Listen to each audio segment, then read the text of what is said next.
হযরতে ফারুক আযম আল্লাহকে ভয় করেছিলেন। ফারুক আযম আল্লাহকে ভয় করেছিলেন। কেমন? অর্ধেক পৃথিবীর খলিফা হয়েছেন হযরতে ফারুক আযম। রাত্রিরে না ঘুমিয়ে এলাকা ঘুরে বেড়ায়। এ না জওয়ানেরা, না আগে ফোর্স আছে, না পিছনে ফোর্স আছে, না বডিগার্ড রয়েছে, কিছুই নাই। রাতের বেলা ঘুরে বেড়ায়। খাদেম জিজ্ঞাসা করে, হুজুর আপনি দিনের বেলা আপনি রাজকাজ করে, মানুষের কত সমস্যা, বিচার টিচার, পৃথিবীর দেশে রাজাদের সঙ্গে বিভিন্ন সোলে যোগাযোগ, অনেক কিছু কাজে ব্যস্ত থাকে। আবার রাতের বেলা আপনি আরামের ঘুম না ঘুমিয়ে এইভাবে ঘুরে আপনার প্রজাদের খোঁজ খবর না। হুজুর আপনি কি একটু আরাম নেবেন না? হযরত ওমর ফারুক বলেছিলেন, এ আমার সাথী, আল্লাহ আমাকে এত বড় জিম্মা দিয়েছে, ওই ভারী আমার কাঁধে নিয়ে ওমরের ঘুমার হয় না। ওমরের শুধু মনে পড়ে আমার রাজত্ব চলাকালীন যদি আল্লাহর বান্দা তো অনেক দূরের ব্যাপার, কোনো অবালা পশুও যদি ক্ষুধার্ত না খেয়ে মারা যায়, না জানি আল্লাহ ওমর আমাকে যদি ধরে আমি কি জবাবটা দেব? ভয় কাকে বলে দেখুন। আসেন পরিবর্তন হন, আল্লাহর উপরে ভরসা করেন। আমাদের আল্লাহ ছাড়া, আমাদের নবী ছাড়া দ্বিতীয় কেউ নাই, তাই আল্লাহর উপরে ভরসা করে।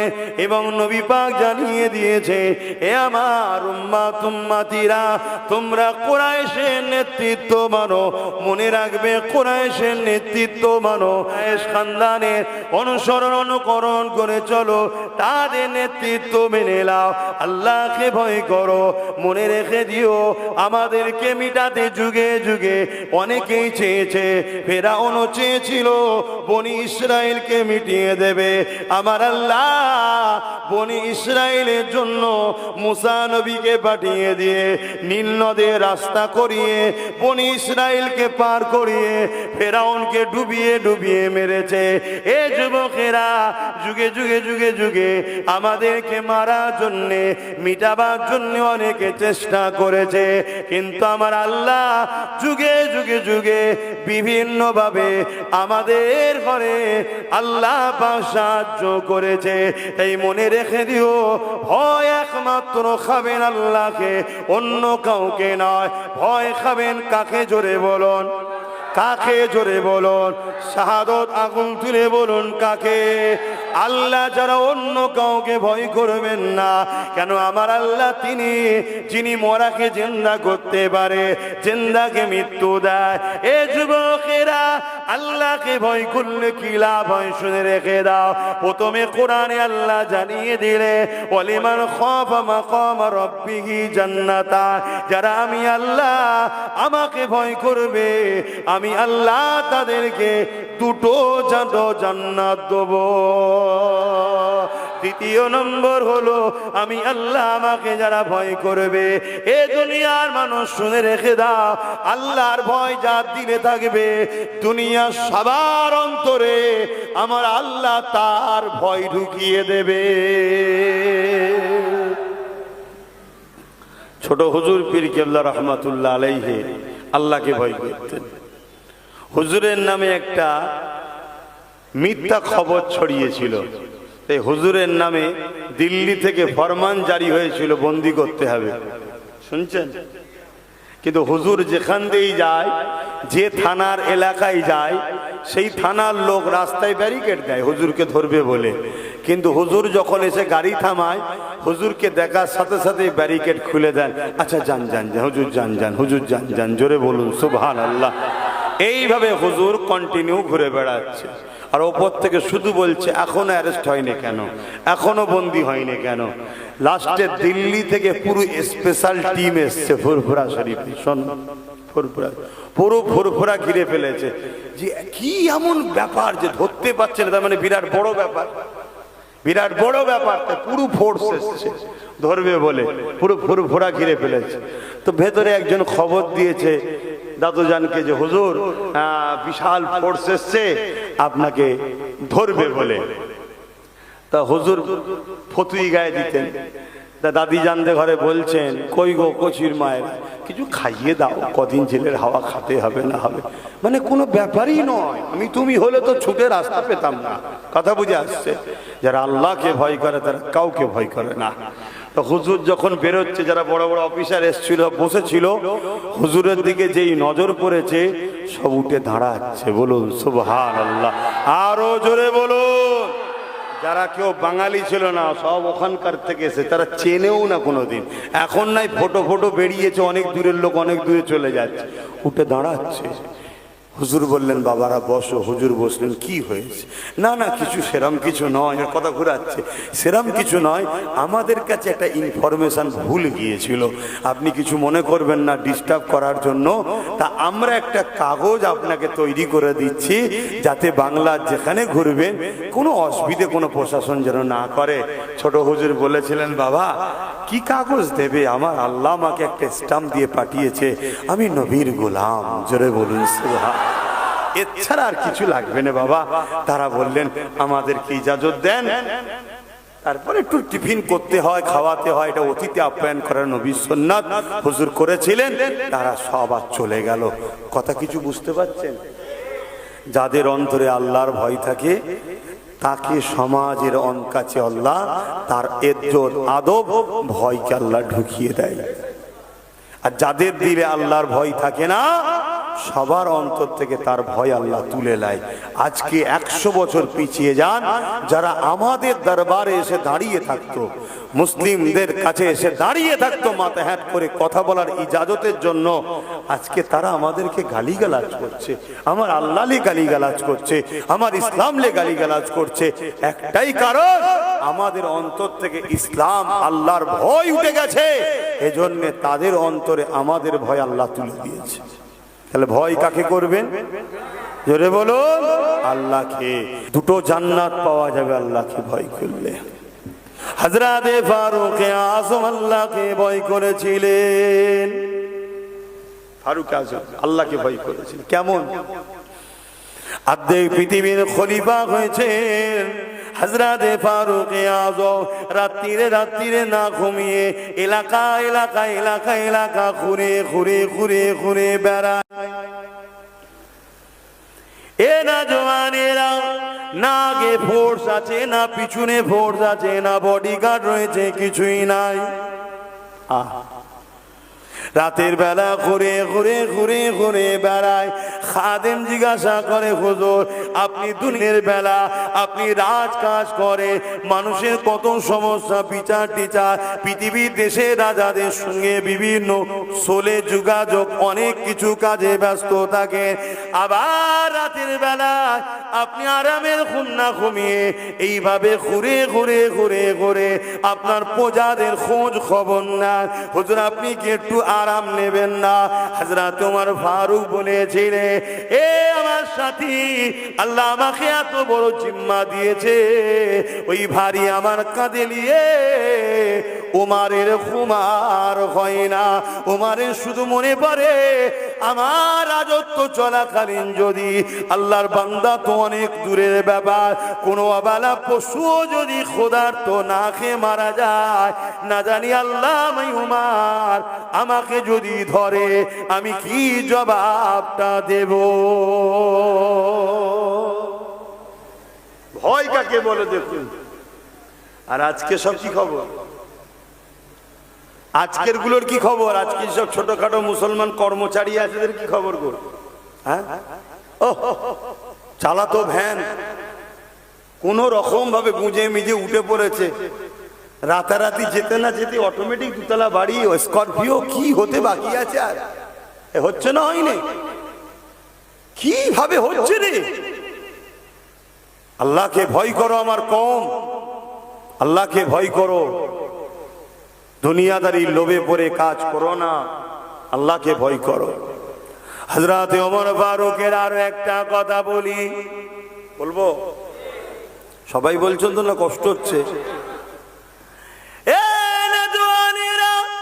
হযরত ওমর ফারুক যখন অর্ধেক পৃথিবীর খলিফা হলেন, হুজুরের নেতৃত্বে মসজিদে আকসা, যেটা নিয়ে এখনো লড়াই চলছে, ওই মসজিদে আকসা তখনও দমন করে রোমরা দখল করে রেখেছিল।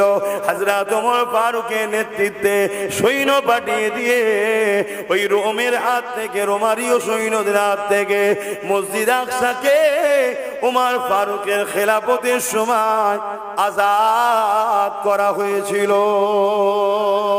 এই যুবকেরা যখন বিজয় হয়ে যায়, মসজিদ আকসা যখন ফাতে হয়ে যায়, ওই সময়তে রোমের বাদশা বলেছিল, আমরা এই মসজিদ আকসার চাবিটা হযরত ওমরের হাতে দিতে চাই। যার সৈন্য সংখ্যা এত হওয়ার কম হওয়ার পরও, যার সৈন্য সংখ্যা এত কম হওয়ার পরও আজ আমাদের কাছে বিজয় লাভ করলো। আমরা রোমরা এত শক্তিশালী হওয়ার পরও ওমরের সৈন্যর কাছে হেরে গেলাম। সেই ওমরকে আমরা একটু দেখতে চাই এবং তিনার হাতে মসজিদ আকসার চাবিটা তুলে দিতে চাই। কথা চলে এলো, কাছের চলে এলো চিঠি নিয়ে। হযরত ওমর ফারুক যথামত রেডি হয়ে গেলেন। হুজুর আমার রেডি হয়ে একটা উট নিয়ে রওনা দিলে, বা একটা ঘোড়া নিয়ে উট নিয়ে রওনা দিলে, ওই উটের উপরেতে হযরত ওমর ফারুক উঠে বসলো, আর সাথে একজন মানুষকে নিলেন। এতটা রাস্তা যাবে, একাধিক মানুষকে লাইনে, একটাই মানুষ সফর সাথী নিলে। সেই সফর সাথীর হাতে উটের লাগাম রয়েছে, উট আগিয়ে যাচ্ছে, ওই লাগাম ধরে সাথী মানুষটা গিয়ে যায়। ওমর ফারুক উটের পিঠে বসে রয়েছে। অর্ধেক পৃথিবীর রাজা, অর্ধেক পৃথিবীর আমির, অর্ধেক পৃথিবীর সুলতান বসে রয়েছে উটের পিঠেতে। এমন করে 1 মাইল যাওয়ার পর ওমর ফারুক বললেন, দাঁড় করা উটটা। উটটা দাঁড়িয়ে গেল, উট বসে গেল। ওমর ফারুক উটের পিঠ থেকে নেমে বললেন, যাবার পর ওই যে সফরে হেঁটে হেঁটে যাচ্ছিল তাকে বলতে লেগেছে, বাবা তুমি এবারে উটের পিঠে উঠে বসো। তিনি তো থতমত খেয়ে গেছে, হুজুর আপনি কি বলছেন? হ্যাঁ বাবা, 1 মাইল তুমি হেঁটেছো, তোমার শরীরে দেখো ঘাম বেরোচ্ছে বাবা, কত কষ্ট হচ্ছে তোমার, তুমি চেপে বসো উঠে, আমি উটের লাগাম ধরে নিয়ে যাব। বলবেন না সুবহানাল্লাহ? এই শিক্ষা ইসলাম দিয়েছে, আমার রসুল দিয়েছে ওমর ফারুককে। আজ আমাদের ইনসাফ করা নেতা লিডার না থাকার জন্য আজকে সমাজ গরিব। কথা বুঝে আসছে? আমার অমুসলিম ভাইরাও দূরে কাছে সোশ্যাল মিডিয়াতে তারাও যদি ভাবে একটা কথা যে 79 বছর দেশ স্বাধীন হয়েছে, আমরা বারবার মুসলমান মুসলমান শুনি। আরে মুসলমান তো কোনোদিন না দেশ চালিয়েছে না রাজ্য চালিয়েছে, এরপরও এখনো আমরা এত গরিব বা বিপদে কেন? এর জন্য দোষী মুসলমান কি করে হলো? কথা বুঝছেন না, বোঝেন না?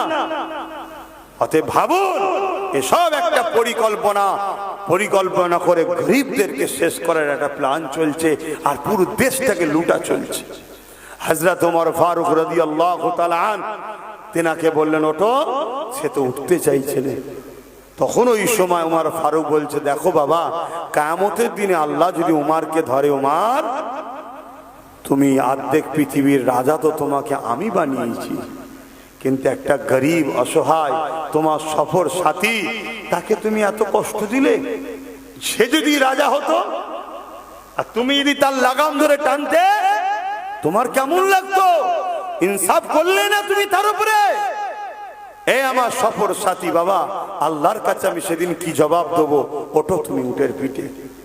কুরবান যাক আমার ওমর ফারুকের নেতৃত্বের উপরে, তিনার যে লিডারশিপ, তিনি যে ইনসাফ দেখিয়েছে, ইতিহাস আজও হয়ে আছে। তাই ওমরের কথা বললে পৃথিবীর জালিমরা আজও চমকে যায়। হযরত ওমর ফারুক ওকে উপরে উঠলো, উনি লাগাম ধরে যাচ্ছে। 1 মাইল পরে আবার উপর থেকে বলছে, হুজুর এবারে আপনি একটু ওঠেন। এভাবে 1 মাইল ছাড়া 1 মাইল ছাড়া একবার ওমর ফারুক ওঠে, নিচেই নাবে, আবার ওই ব্যক্তি ওঠে, নিচেই নাবে।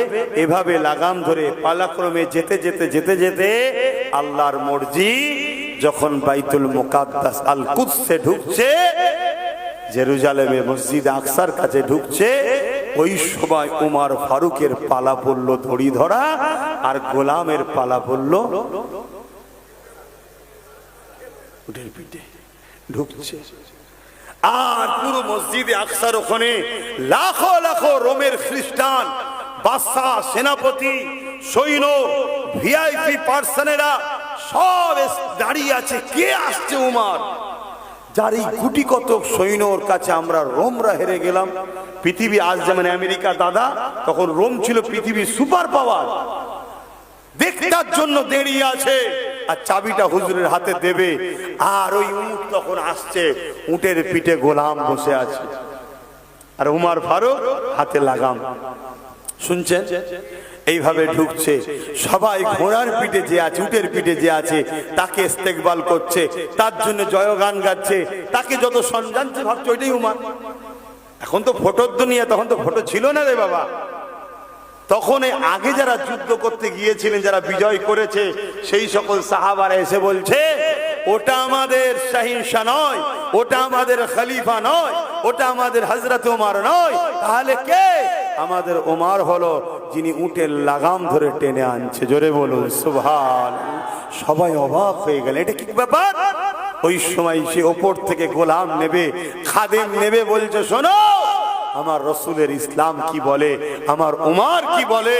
আমার কষ্ট হবে বলে 1 মাইল ছাড়া ছাড়া হুজুর 1 মাইল চেপেছে, 1 মাইল আমায় চেপিয়েছে, হুজুর 1 মাইল চেপেছে, 1 মাইল আমায় চাপিয়েছে। এভাবে আজকে পালাক্রমে আমার পালা পড়েছে। হুজুর তো বলতে পারতো বাবা ঠিক আছে এই 2 মাইলটা আমি চলে যাই, না, ইনসাফ দেখিয়েছে 1 মাইল ছাড়া ছাড়া তোর যখন পালা তুই ওঠ, তুই বস। এই কথা শুনে পুরো খ্রিস্টান সাম্রাজ্যের সবাই ইনকিলাব ধ্বনি দিয়ে আওয়াজ তুললো যে উমার এত ইনসাফ করতে জানে। আমরা ঘোষণা দিচ্ছি আমরা রোমরাও উমারের নেতৃত্বে তার ছায়াতলেই থাকতে চাই। জোরে বলুন সুবহানাল্লাহ, আরো জোরে বলুন সুবহানাল্লাহ।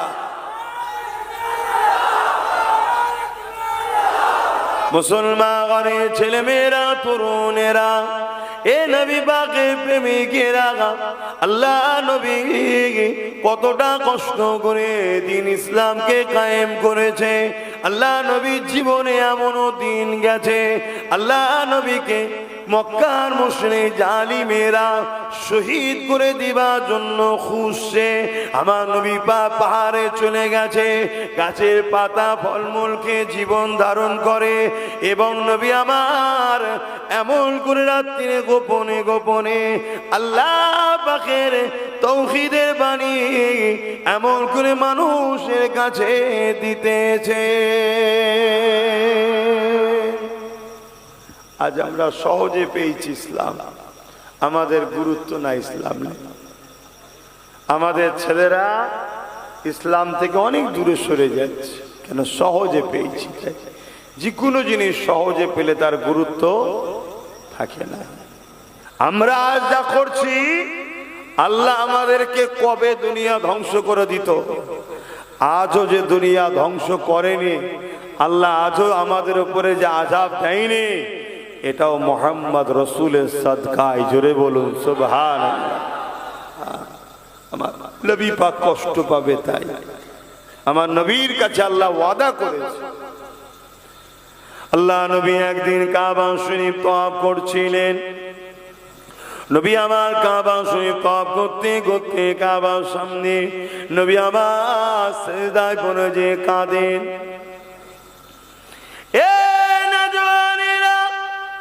আল্লাহ জিবরাইলকে পাঠিয়ে দেয়, ও জিবরাইল দুনিয়া জমিনে চলে যাও, আমার হাবিব কেন কাঁদে জিজ্ঞাসা করো।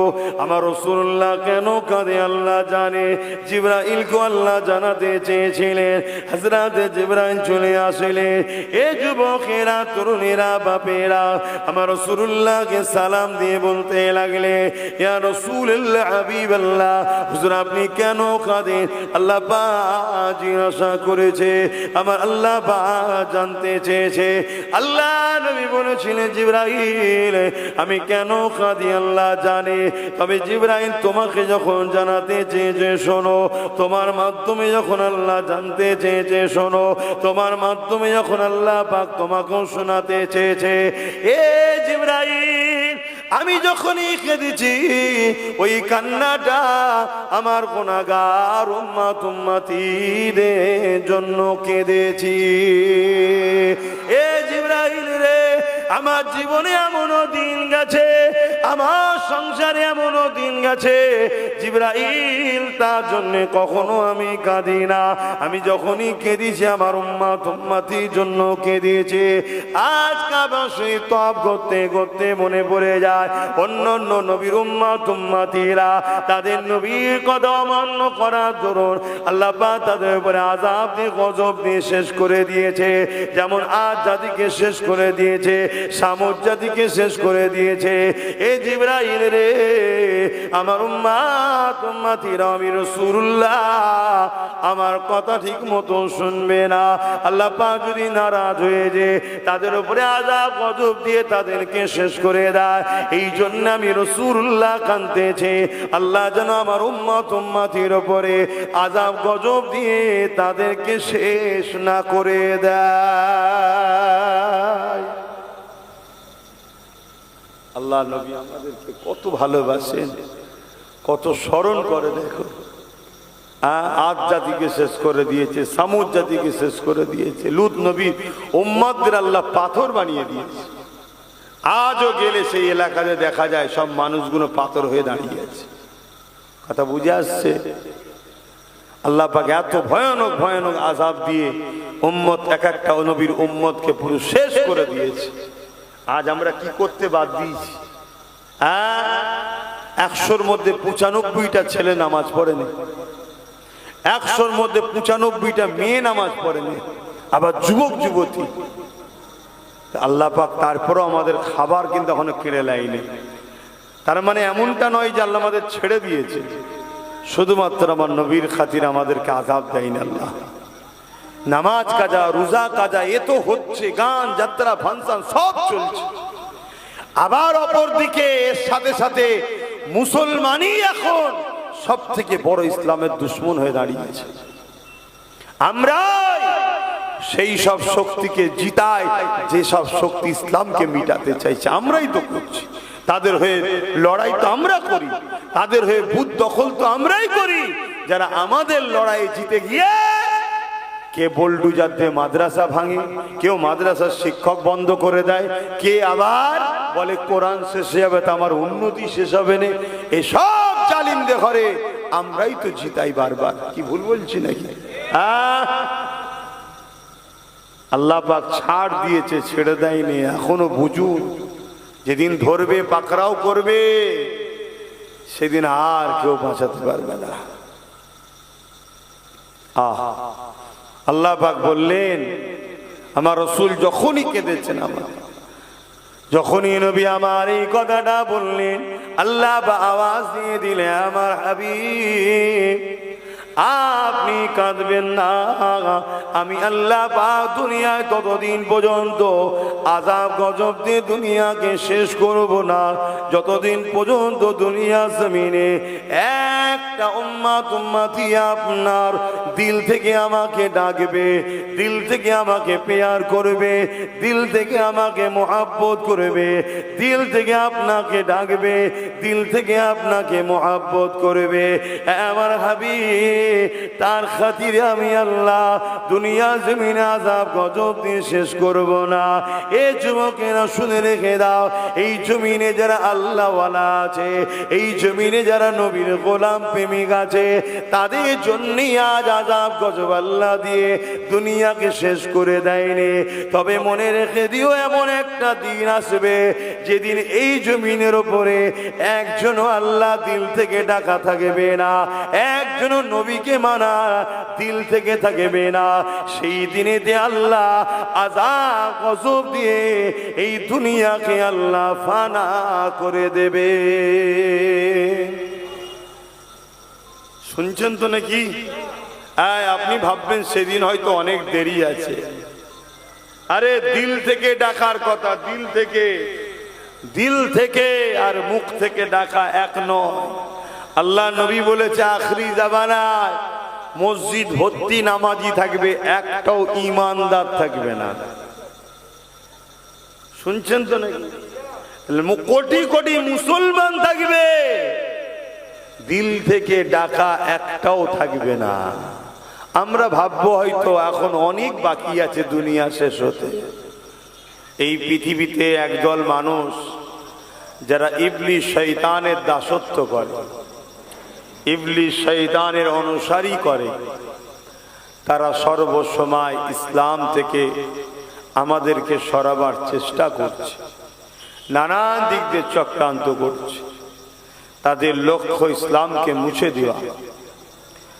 তাই আমার রাসূল পাক সাল্লাল্লাহু আলাইহি সাল্লাম যখন দ্বীনের প্রচার করেছিলেন, আমার নবী পাকের উপরও অনেক জুলুম অত্যাচার তারা করেছিল। তারা আমার নবীকে জানে মেরে দিবার পর্যন্ত পরিকল্পনা করেছিল। আমার রাসূল পাক সাল্লাল্লাহু আলাইহি সাল্লাম যখন সিজদায় পড়তেন, আমার নবী পাক সাল্লাল্লাহু আলাইহি সাল্লামের পিঠে পচা দুম্বার ভুঁড়ি চাপিয়ে দিত। আমার নবী পাক মাথা তুলতে পারতেন না। রাসূল আমার সিজদায় পড়ে গিয়ে আল্লাহর তাসবিহ পড়তেন। রাসূল পাক সাল্লাল্লাহু আলাইহি সাল্লামের কলিজার টুকরি খাতুনে জান্নাত ফাতেমা আয-জাহরা রাদিয়াল্লাহু তাআলা আনহা তখন ছোট ছিলেন। আব্বার পিঠ থেকে এই পচা দুম্বার ভুঁড়িগুলো একদিকে দুর্গন্ধ, আবার ভারী পচা, এগুলোকে টেনে টেনে টেনে টেনে আব্বার পিঠ থেকে নাবাতেন। আল্লাহ রসুল মাথা তুলতেন। কত জুলুম করেছে। এমনও দিন গেছে আল্লাহ নবী যে রাস্তা দিয়ে যাবে রাস্তায় কাঁটা বিচ্ছে, যে রসুলে পাকের পায়ে কাঁটা ফোটে। আল্লাহ নবীর জন্য কুয়া খুঁড়েছে যাতে করে রসুলে পাক সাল্লাল্লাহু আলাইহি সাল্লামের যাওয়ার পথে কুয়া এসে রসুল যাতে পড়ে যায়। আবু জেহেল দীর্ঘক্ষণ পরে দেখতে এসেছে আমার রসুল পড়েছে কিনা, কিন্তু কোথায় কুয়া খুঁড়েছে সেটা আবু জেহেল ভুলে গেছে। কমবক্তা বদমাইশ রসুলের দুশ্মন, আর এসে কুয়াতে পড়ে গেছে। সাথী সঙ্গী যারা ছিল তারা তাড়াতাড়ি করে রশি দড়ি এনেছে আবু জেহেলকে তুলবে বলে, আর রশি যতই দেয় সেই সামান্য কম পড়ে যায়। আবার রশি জুড়েছে, আবার দিয়েছে, আবার সামান্য কম পড়েছে, আরো রশি নিয়েছে, আবার জুড়েছে, আবার কম পড়েছে। আবু জেহেলের অ্যাকচুয়ালি নাম ছিল আবুল হাকাম, জ্ঞানীর পিতা ছিল। আমার রসুলকে না মানার জন্য, চিনতে না পারার জন্য, ও জ্ঞানের তার কোনো দাম নেই, এজন্য জাহেলের পিতা হয়ে গেছে, মূর্খের পিতা আবু জেহেল। আবু জেহেল নিচে থেকে বলছে, হারা তোরা কি বুঝতে পারছিস না, দুনিয়া সব রশি যদি নিয়েছিস তাও একটুখানি কি কম পড়বে। কেন? এই কুয়া থেকে আমাকে যদি কেউ তুলতে পারে, একজনই পারবে, ডাক মোহাম্মদ রসুলকে ডাক। জোরে বলুন সুবহান। আবু জেহেলের ছেলেরা আমার নবীর কাছে গেলেন। আল্লাহ নবী এসে বলছেন, চাচা আপনি গর্তই পড়ে আছেন কেন, এখানে কি ব্যাপার আপনার? আবু জেহেল তো বলতে চাইছে না, বদমাইশ তো হুজুরের জন্য করেছে, বলতে চাইছে। আবু জেহেল ওই সময় আমার রসুলে পাককে বলছেন, ভাইপো মোহাম্মদ তুমি যদি আমায় তোলো আমি কলেমা পড়ে নেব, আমি কলেমা পড়ে নেব। আল্লাহ নবী হাত বাড়ালো, আবু জেহেল হাত পেয়ে গেল। জোরে বলুন সুবহান। আল্লাহ জমিনকে বললেন ওপর দিকে তুলে দে, ওপর দিকে উঠে গেল। আমার রাসূলে পাক সাল্লাল্লাহু আলাইহি ওয়াসাল্লাম হাত বাড়ালে আবু জেহেল হাত পেয়ে গেল। তো ভাইরা আমার, কত দিক দিয়ে আমার নবীকে কষ্ট দিয়েছে। আল্লাহ নবী মক্কার মানুষকে যখন দ্বীনের মেসেজ দিচ্ছে, বাবারা তোমরা এক আল্লাহকে মেনে নাও, বাবারা তোমরা হাতে তৈরি করা লাত উজ্জা হুবলের উপাসনা করো না, তোমরা তোমাদের রব তোমাদের স্রষ্টা আল্লাহকে মেনে নাও। এই সময় মক্কার জালিমেরা তারা আমার রাসূলুল্লাহকে মানতে চায়নি, উপরন্তু আল্লাহ নবীকে নানান দিক দিয়ে কষ্ট দিতে লেগেছে। একদিন কাবা শরীফের সামনে আল্লাহ রসুল ইসলাম নাই তাওহীদ কলেমার প্রচার করছে, আবু জেহেল এসে আমার নবী পাকের গায়ে হাত পর্যন্ত তুলে দিল। নাউজুবিল্লাহ বলেন। আল্লাহু আকবার। যাকে না বানালে কুল কায়নাত বানাতো না, সেই নবী পাকের গায়ে হাত তুলে দিয়েছে। তাহলে হক কথা বললে যদি গায়ে হাত কেউ তোলে, এতে দুঃখ পাবার তো কিছু নেই। আমার রাসূলুল্লাহর গায়ে হাত উঠে গেছে। এ না জওয়ানেরা, আল্লাহ নবী মনে দুঃখে কষ্টে নবী আমার চোখের পানি ফেলতে ফেলতে হুজরা মোবারকে চলে আসলেন। আমার রাসূলুল্লাহ কাঁদতে লেগেছে। আমার আল্লাহ আওয়াজ দিয়ে দিলে, আমার হাবিব আপনি কাঁদবেন না, আপনি একবার বলুন এদেরকে নেস্তেনাবুদ করে দেব। আমার রাসূলুল্লাহ বলতে লাগলেন, ও রব্বি আল্লাহ পাক, এরা আমাকে মেরেছে, এর থেকে বড় দুঃখ এরা আপনাকে কেন চিনতে পারছে না, এরা আপনাকে কেন মানে না, আপনি এদেরকে বানিয়েছেন। আমার আল্লাহ বললেন, হাবিব কেউ আমাকে মানুক চায় না মানুক, এতে আমি আল্লাহ আমার কোনো ক্ষতি হবে না। আমার হাবিব তামাম পৃথিবীর মানুষ যদি আমাকে নাও মানে, আপনি তো আমাকে মানেন। অবশ্যই আমার রাসূলুল্লাহ বলতে লাগলেন, আশহাদু আল্লা ইলাহা ইল্লাল্লাহ, আল্লাহ পাক আমি সাক্ষী দিচ্ছি আপনি ছাড়া কোনো ইলাহ নাই। সঙ্গে সঙ্গে আমার আল্লাহ বললে, আমার হাবিব তামাম পৃথিবীর মানুষ যদি আপনাকে নাও মানে, আমি আল্লাহ সাক্ষী দিচ্ছি ও আশহাদু আন্না মুহাম্মাদান আবদুহু ওয়া রাসূলুহু, আপনি আমার বান্দা ও রাসূল মুহাম্মদ। কে মানবে না মানবে এতে আপনারও কিছু যায় আসে না, আমারও কিছু যায় আসে না। কিন্তু রাসূল আমাদেরকে এত ভালোবাসে, পরের দিন আল্লাহ নবী আবার বেরিয়েছে, কিন্তু কেউ মানতে চাইছে না। আসার সময় যখন ফিরে আসছে মনে দুঃখ করে, হযরতে আবু বকর সিদ্দিকীর সঙ্গে দেখা হয়েছে। তখন শুধু আবু বকর ছিল। আল্লাহ নবী নূর নবী দয়া নবী সঙ্গে দেখা হয়েছে। আল্লাহ নবী বলছে, আবু বকর কেউ তো আমার কথা শুনছে না, আপনি কি আমার কথা শুনবেন? হযরতে আবু বকর সিদ্দিক জিজ্ঞেস করছে, হুজুর আপনি কি বলছেন? আল্লাহ নবী বললেন, লা ইলাহা ইল্লাল্লাহ আনা মুহাম্মদ रसूलुल्लाह, अल्लाह के सिवा दूसरा कोई माबूद नहीं, मैं मोहम्मद अल्लाह के रसूल हूँ। এটা মানবে? হযরত আবু বকর সিদ্দিক এই কথাটা শোনার সাথে সাথে কোনো প্রশ্ন না করে, কোনো রকম কোনো কিছু জিজ্ঞাসা না করে হযরত আবু বকর সিদ্দিক বলতে লাগলেন, ইয়া রাসূলুল্লাহ হাবিবাল্লাহ, এই প্রচারের তো আমি অপেক্ষায় ছিলাম, কবে আপনি প্রচারটা করবে? আমি আপনার হাতে হাত দিয়ে ঈমানের কলেমা পড়ে নেব। আল্লাহ নবী বললেন, এ আবু বকর কি করে তুমি জানলে? হযরত আবু বকর বলেছিলেন, ইয়া রাসূলুল্লাহ হাবিবাল্লাহ, আপনি যখন চাচা আবু তালেবের সাথে এমন করে মিশরিয়ার দিকে ব্যবসায় যাচ্ছিলেন, রাস্তায় এক ধর্মগুরু খ্রিস্টান পাদ্রী মেহমানের দাওয়াত দিয়ে আপনাকে পার্সোনাল ঘরে কথা বলছিল, আপনাকে জিজ্ঞাসা করে বলেছিল, এ মুহাম্মদ আপনার পিঠটাকে একটু জুব্বাটা তুলে দেখাবেন। ওই সময় আপনি তাকে বলেছিলেন আপনি কি দেখতে চাইছেন?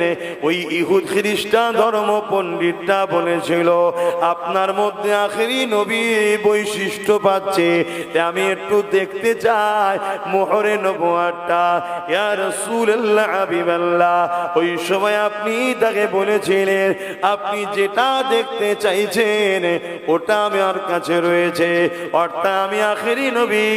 ওই সময় সেই খ্রিস্টান পাদ্রী আপনার চাচাকে বলেছিল এনাকে মক্কায় নিয়ে চলে যান, না হয় ইহুদিরা দেখলে কতল শহীদ করে দেবে।